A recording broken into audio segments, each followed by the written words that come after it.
What is up, DTube Steam blockchain? So today I want to talk a little bit about. So I was reading a post about a Catholic nun that went to Africa, and when they came back, was pregnant. And I was looking a little bit more into this story, and I was reading a little bit that they had to take a vow, a vow. I think they call it a vow of poverty and obedience. And I was sort of considering that, and then I was reading another story where they have a problem with, well, nuns are being abused, they're being used as slaves. And I was sort of considering that. I mean, of course, a lot of these scandals, it's with Catholic nuns, it's not something new. It's something that's been going on a long time. If you read history, you can see that these scandals has been sort of going on for decades. The reason why I want to bring it up is because it's kind of interesting now in this time we're sort of moving into, where people are more gonna look at stuff from, they're gonna think more for themselves, they're gonna use more logic, and they're sort of gonna try to figure out like what is going on here. I mean, it's like, do they actually know what they're doing, or are they just confused? Is it just the blind leading the blind? Because that's kind of like how it seems like. So the sanctity of authority is kind of interesting. Like, when I read it, like this idea that, well, you need to follow this rule of poverty and obedience, and you kind of consider authority in sort of modern age, how we see this with like leaders in different positions and different roles, how, I mean, the sanctity of that, like the so-called holiness of that, people kind of gonna question it a little bit, especially when they like see these stories and they like start to like consider a little bit, well, if these people are being used as slaves, and that's just like the little story that like comes out. I mean, and then you consider all the stuff that like goes unreported, and you realize, well, this must sort of be way bigger. It must be way bigger than like one story that like comes out of something, and maybe it's 1,000x bigger. So, especially now, it's kind of interesting. So there was like a big story that came out this summer in Poland, like massive scandal there about like massive abuse, and you sort of you want to like really have a balanced perspective on this, and that, I mean, people are gonna start to question a lot of stuff, especially like belief systems. It's like, well, shouldn't the person just be straight with themselves and just say, I don't really know, I don't really know, and I don't know, that's a huge possibility, to like explore the world, instead of having these like all these like fancy ideas of how the world works and what happens next. So it's like, and I mean, you see these stories, and you see these stories like coming out, and then you see sort of people like keep acting the same way, as if they're not aware that other people read the story. And it's like, wait a sec, I mean, now you have to use logic, right? Because, okay, so this story came out, and a few stories back, I mean, you can read stories from 2010, 2011, and you see how these stories like pop up and then they come down again, pop up and then they go unreported. And you see this with a lot of like stories. So a lot of stuff comes up and then it goes down again, comes up and then it comes down again. And then you see how people like trying to keep playing out that sort of old paradigm, when then it's like, wait a sec, well, if the information already is sort of out, then people should probably try to use logic and like try to use intelligence and see, okay, So this information came out here.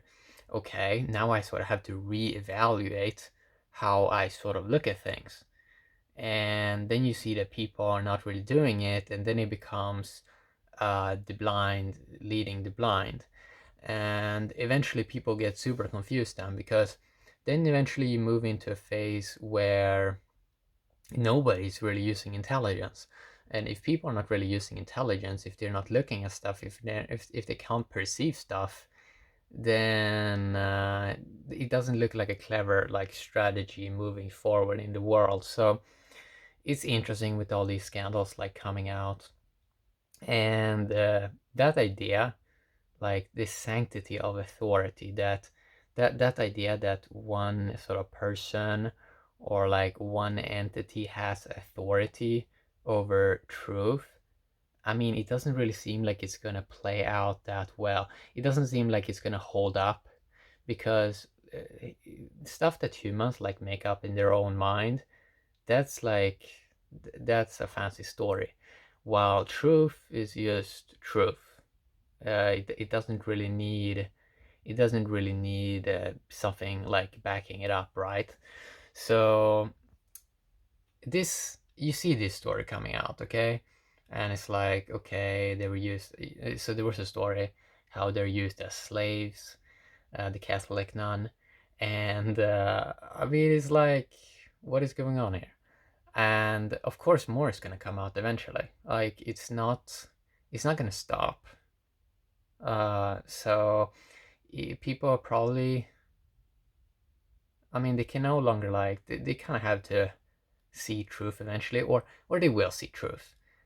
Truth is probably going to become very, very mainstream eventually, because when people can cross-check information, they can sort of eventually start to figure out what is like the proper system.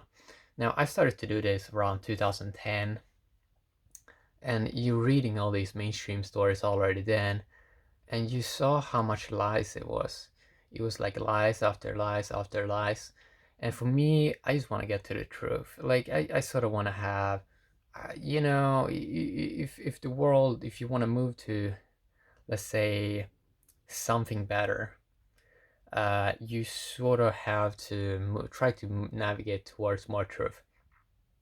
And this is, so we had a huge like banking scandal in Europe also recently, that involved like Estonia, Denmark, Germany, and and again, I mean, that's just the tip of the iceberg. It probably is way more going on, and you see that it's not just the Catholic nun. I mean, it's all of these different industries, and they're all sort of connected in many ways. And it's gonna be interesting, like when people sort of start to use their own eyes again. That's gonna be kind of fascinating, because then eventually they can realize, well, humans can be more adults now. They don't have to pretend that sort of, oh, I don't have eyes, I don't have eyes, I don't have eyes. So a lot of people, I think they can also realize this. If they sort of travel to different places, they can see that they usually don't look like they're doing on Instagram. And you see that eventually this sort of becomes a problem, because people don't really know how it actually looks in reality. And this like skew of perception, it eventually, it, it can probably lead to more chaotic scenes, as you're seeing, for example, in Spain right now. You're seeing it in France also. You probably are seeing it also in Germany. You are probably also seeing it in UK. So a lot of this like happens because, well, you like the blind leading the blind effect, where people sort of realizing, oh, these like centralized systems where all this is coming from one source, it's probably not the best kind of strategy, because what one source has, like in terms of information, it probably is extremely limited, and it's not clear cut. So a lot of this can be fixed with just artificial intelligence that just gonna be clear cut and just tell you the truth instantly. And then humans can just do their, let's say, inspiration role, but they don't have to pretend they know something. So right now, you have a lot of pretension. Like, you have a lot of, for example, if you have like a banking scandal, then they just replace that person with another person as if that person really have any influence, while they more are just a puppet and they don't really control anything. They so it's like, and that's something they see in most industries, and eventually people are gonna realize, well, we probably have to look at things for ourselves, probably have to try to use intelligence ourselves, because outsourcing intelligence is probably not going to work out that well. Um, so we want artificial intelligence and we want to use our own intelligence. And then you probably can eventually move towards systems that just works and that people can feel that they can sort of be truthful, sort of navigate to more fair systems, and more honest reality. So that is what I wanted to talk a little bit about today. Have a great day, DTube and Steam blockchain. Bye bye.